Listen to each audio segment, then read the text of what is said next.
जो लोग बुद्धिमान होते हैं वे जानते हैं कि शब्द केवल संवाद का माध्यम नहीं बल्कि एक शक्तिशाली हथियार होते हैं।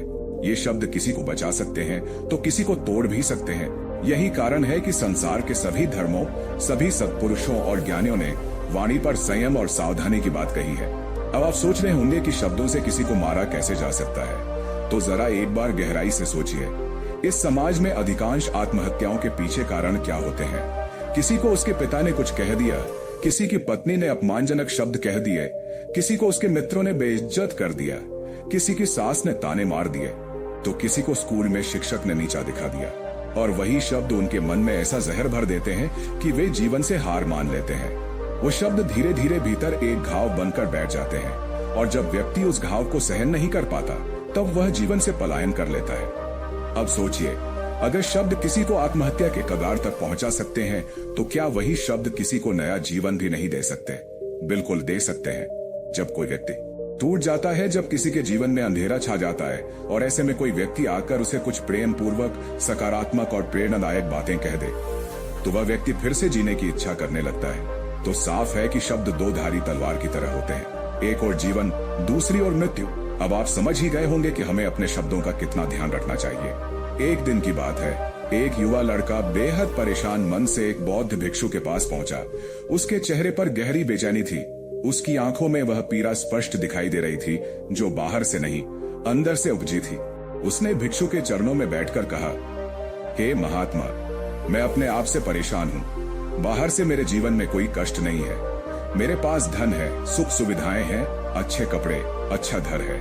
मैं शारीरिक रूप से भी स्वस्थ हूँ, लेकिन फिर भी मेरे मन को शांति नहीं है। मैं अंदर से बेचैन रहता हूँ, दुखी रहता हूँ। मुझे सबसे ज्यादा पीड़ा इस बात की है कि मेरी बातें कोई गंभीरता से नहीं लेता। जब मैं अपने दोस्तों को कोई सलाह देता हूँ वे हंसकर टाल देते हैं। मेरे परिवार वाले भी मेरी बातों को मजाक समझते हैं। मेरी बातों में किसी को गहराई क्यों नहीं दिखती? ऐसा क्या है जो मेरे शब्दों में असर नहीं है? भिक्षु शांत भाव से उसकी बातें सुनते रहे। फिर उन्होंने गहरी मुस्कान के साथ उत्तर दिया, आज सुबह मैं ध्यान करके लौट रहा था। रास्ते में मैंने कुछ कौओं को काम काम करते सुना। वे जोर जोर से चिल्ला रहे थे। कुछ कदम चलने के बाद एक मोर की मधुर ध्वनि मेरे कानों में पड़ी। वह एक पेड़ पर बैठा बारिश का स्वागत कर रहा था। उसी क्षण मेरे मन में एक विचार आया कि कौवा दिन भर बोलता है, चीखता है, लेकिन उसकी आवाज कोई पसंद नहीं करता। वही मोर बेहद कम बोलता है, लेकिन जब भी बोलता है उसकी आवाज सबके मन को भा जाती है। इसी तरह अगर मनुष्य भी सही समय, सही शब्द और सही स्थिति में बोले तो उसकी बातों में असर होता है। लेकिन यदि कोई बिना वजह हर वक्त बोलता ही रहे तो वह कौवे की तरह हो जाता है, जिसकी बातों में कोई रस नहीं होता, कोई गहराई नहीं होती। भिक्षु की बातें सुनकर वह युवा थोड़ा शांत हुआ, लेकिन उसने एक और प्रश्न किया, हे महात्मा, मुझे पता है कि मैं बहुत बोलता हूँ, मुझे चुप रहना चाहिए, लेकिन मैं खुद को रोक नहीं पाता। मैं बुद्धिमान नहीं हूँ, न ही इतनी समझ है कि हर बार सोच समझकर बोल सकूं। कृपया मुझे ऐसी विशेष परिस्थितियां बता दीजिए जब मैं खुद को चुप रखूं। यदि आप यह बता सकें तो मेरे लिए जीवन आसान हो जाएगा। भिक्षु मुस्कुराए और बोले, बिल्कुल, मैं तुम्हें 5 ऐसी परिस्थितियां बताता हूं जिनमें चुप रहना ही सबसे बड़ी समझदारी होती है। अगर तुम इन 5 परिस्थितियों में चुप रहना सीख गए तो तुम एक बेहतर इंसान बन सकते हो और लोग तुम्हारी बातों को भी गहराई से सुनने लगेंगे।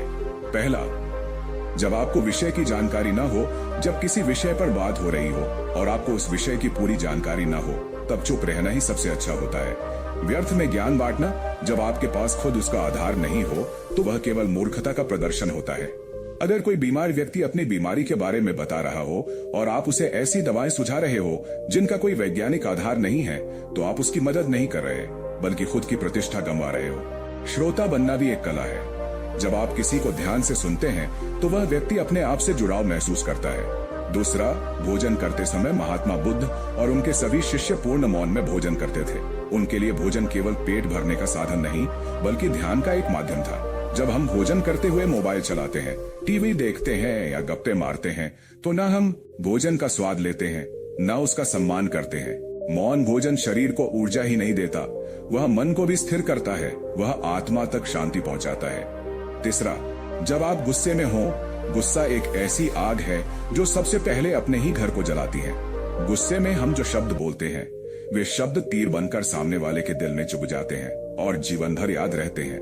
जब भी गुस्सा आए चुप रहना सीखो। अगर कुछ करना है तो दौड़ो, व्यायाम करो, ताकि उस ऊर्जा को सकारात्मक दिशा मिल सके।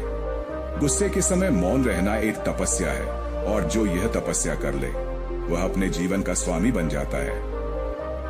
चौथा, जब 4 लोग आपस में चर्चा कर रहे हों, अगर 4 व्यक्ति किसी विषय पर चर्चा कर रहे हों, तो उसमें अपनी बात बीच में घुसकर न कहें। सब्र रखें, पहले दूसरों की बात को पूरी तरह सुने, फिर जब आपकी बारी आए तभी बोले।